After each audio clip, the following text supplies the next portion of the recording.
Welcome to NS TV. నేను రాజీవ్. ముందుగా headlines చూద్దాం. ఏలూరు జిల్లా పోలవరం నియోజకవర్గం బుట్టాయిగూడెం మండలం రాజనగరం గ్రామంలో గిరిజన బాలికల ఆశ్రమ ఉన్నత పాఠశాలలో స్థానిక నియోజకవర్గం శాసనసభ్యులు చెర్రి బాలరాజు ఆకస్మిక తనిఖీలు నిర్వహించారు. ఆకస్మిక తనిఖీలో భాగంగా 10వ తరగతి విద్యార్థులతో కలిసి ఆంగ్ల మాధ్యమమును విన్నారు. ఆంగ్ల మాధ్యమంలో వెనుకబాటును చూసి విద్యార్థులకు సులభతరంగా అర్థమయ్యే రీతిలో ఆంగ్ల మాధ్యమంను బోధించాలని చెర్రి బాలరాజు ఉపాధ్యాయులకు సూచించారు. అలాగే వసతి గృహమునకు సంబంధించిన సదుపాయాలు, భోజనాలు ఎలా ఉన్నాయో విద్యార్థులను అడిగి తెలుసుకున్నారు. ఇంకా ఎటువంటి సదుపాయాలు కావాలి అన్న వెంటనే ప్రధానోపాధ్యాయులు గారికి తెలియజేయాలని విద్యార్థులకు చెప్పారు. అలాగే విద్యార్థుల వసతి గృహమును మరియు భోజనశాలను తనిఖీ చేసి అక్కడే భోజనం చేశారు. భోజనశాలను, వసతి గృహమును ఎల్లప్పుడూ శుభ్రంగా ఉంచుకోవాలని సూచించారు. భోజనశాలకు, వసతి గృహమునకు చుట్టుపక్కల ఎటువంటి ఇబ్బందులు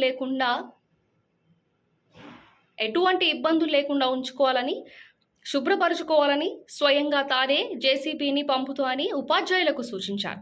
విద్యార్థుల భవిష్యత్తు ముఖ్యమని పోలవరం నియోజకవర్గం శాసనసభ్యులు చెర్రి బాలరాజు అన్నారు. కాబట్టి గుండె అన్ని భాగాలకు రక్తాన్ని సరఫరా చేస్తుంది. ఆ గుండె యొక్క నిర్మాణం చూసుకుంటే గుండెలో ఎన్ని భాగాలు ఉన్నాయి? 4 భాగాలండి. గుండె ఎన్ని గదులుగా విభజించబడింది? 4 గదులుగా విభజించబడింది.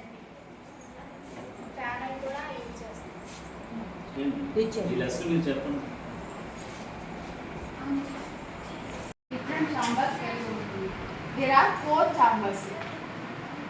How many chambers? 4 chambers. Different chambers to prevent the oxygen-rich blood from mixing with the blood containing carbon dioxide. Blood లో మనకి ఆక్సిజన్ వెళ్ళాలి, కార్బన్ డైఆక్సైడ్ కూడా వెళ్ళాలి. రెండు కూడా రవాణా చేసేది, ట్రాన్స్పోర్ట్ చేసేది బ్లడ్ అన్నమాట. బ్లడ్ ద్వారా వెళ్తుంది. ఆ బ్లడ్ని అన్ని భాగాలకు సర్క్యులేట్ చేసేది, అన్ని భాగాలకు తీసుకెళ్లేది, ట్రాన్స్పోర్ట్ చేసేది బ్లడ్. కాబట్టి ఆ బ్లడ్ని అన్ని భాగాలకు సర్క్యులేట్ చేసేది హార్ట్.